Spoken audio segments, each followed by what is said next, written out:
ہمارے اور آپ کی بڑی خوش نصیبی ہے، اور اس بات کی خوش نصیبی ہے کہ اگر ہم کسی اللہ والوں کی محفل میں، کسی بزرگان دین کی محفل میں، کسی صحابی رسول کی محفل میں یا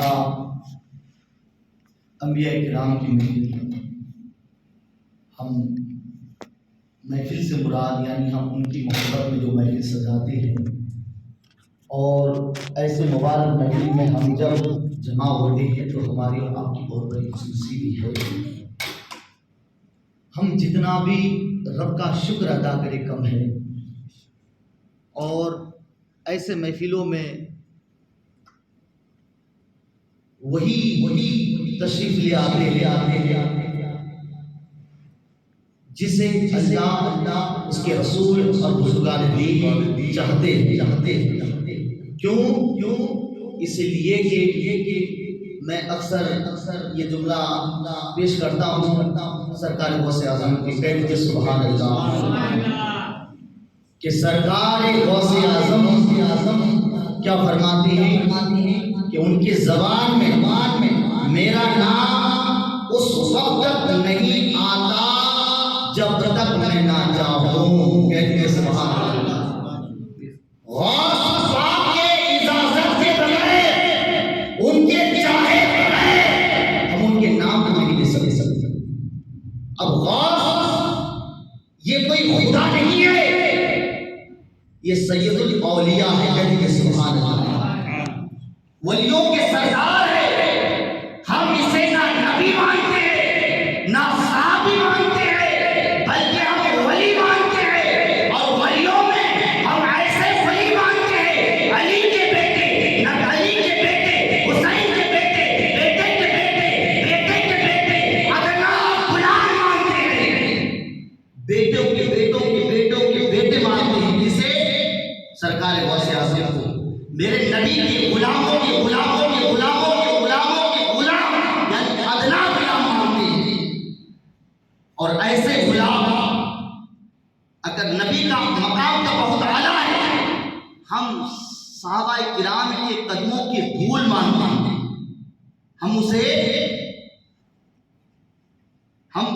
نہ غوث صاحب کو اللہ مانتے ہیں، نہ ہم صحابہ کرام کو اللہ مانتے ہیں، نہ انبیاء کرام کو اللہ مانتے ہیں، بلکہ ہم اللہ کے مخلوق بندے مانتے ہیں۔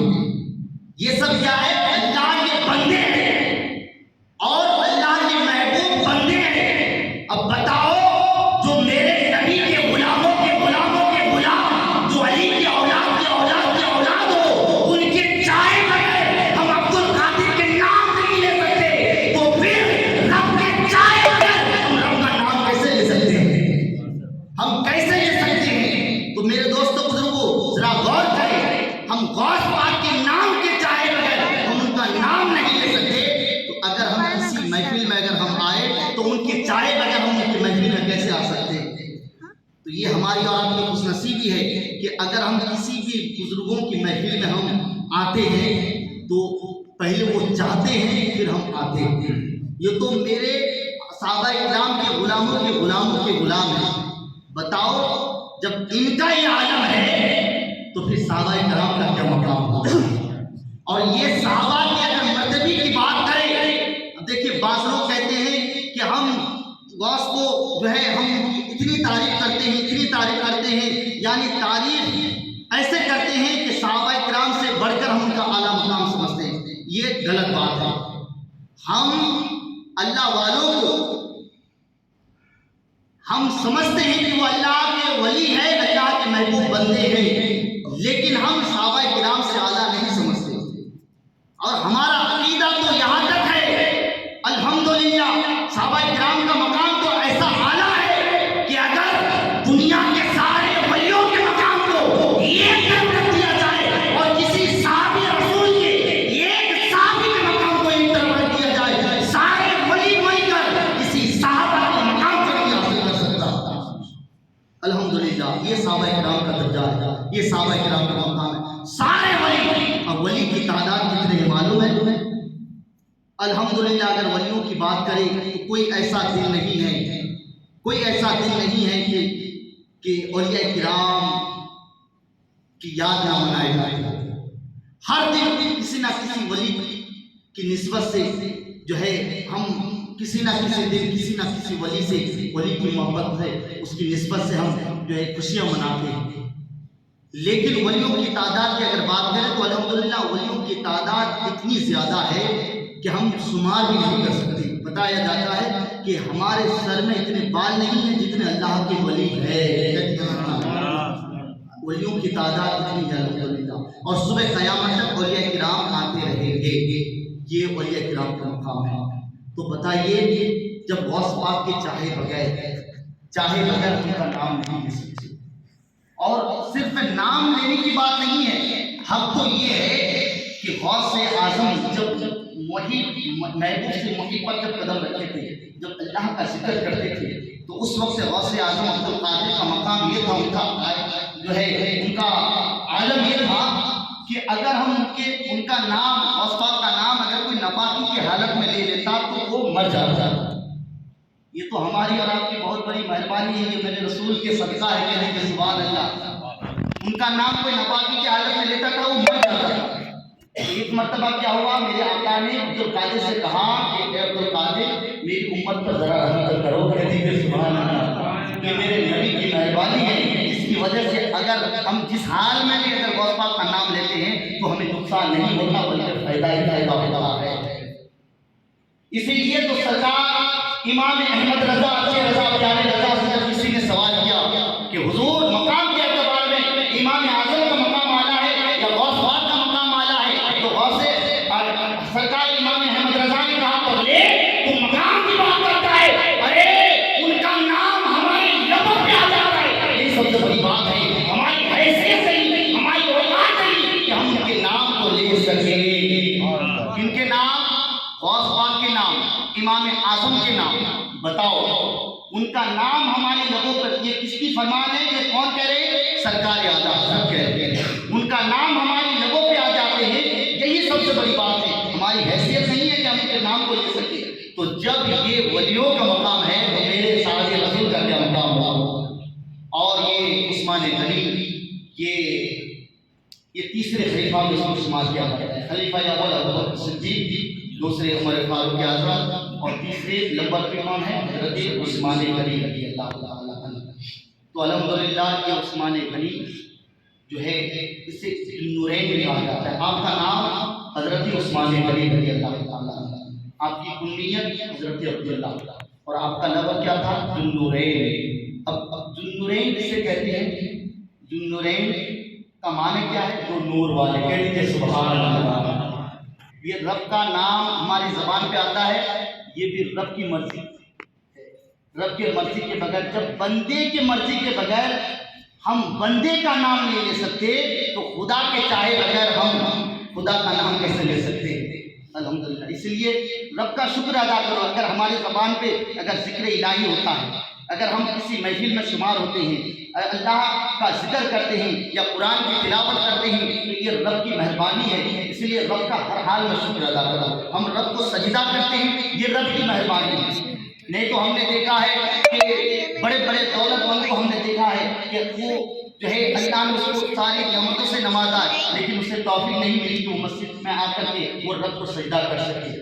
تو میرے دوستوں بزرگوں، لوگ کہتے ہیں میرا کاروبار بڑا ہے، میرے پاس وقت نہیں ہے، اور ہمارا جو ہے عقیدہ یہ کہتا ہے کہ شاید تم نے کوئی ایسی خطا کی ہوگی، اللہ نہیں چاہتا کہ تم رب کے سامنے سجدہ کرو. تو یہ رب کے بارگاہ میں سر جھکانا یہ بہت بڑی بات ہے. جو رب کے سامنے سر جھکاتا ہے پھر اللہ اس کا مقام اعلیٰ کر دیتا ہے. تو الحمدللہ یہ عثمان غنی رضی اللہ تعالیٰ عنہ کا مقام بہت بالا و اعلیٰ ہے. اس لیے کہتے ہیں نا کہ ایک اسم سے علی، ایک اسم سے عمر، صدیق ادھر عثمان ادھر. ایک اسم سے علی، ایک اسم سے عمر، صدیق ادھر عثمان ادھر. ان جگمگ جگمگ تاروں میں دیدار عالم کا ہوا. ہم نے نبی کو دیکھا نہیں ہے، ہم نے صحابہ کو دیکھا نہیں ہے، لیکن ہم دیکھے بغیر ہم نے مان لیا. تو الحمدللہ ہمارا عقیدہ ہے کہ ہم نے دیکھے بغیر مان لیا اور یہی محبت ہمیں جنت میں لے جائے گی. اسی لیے شاید کہتے ہیں جب حسن سا ہوگا جلوہ نما انوار کا عالم کیا ہوگا. جب حسن سا ہوگا جلوہ نما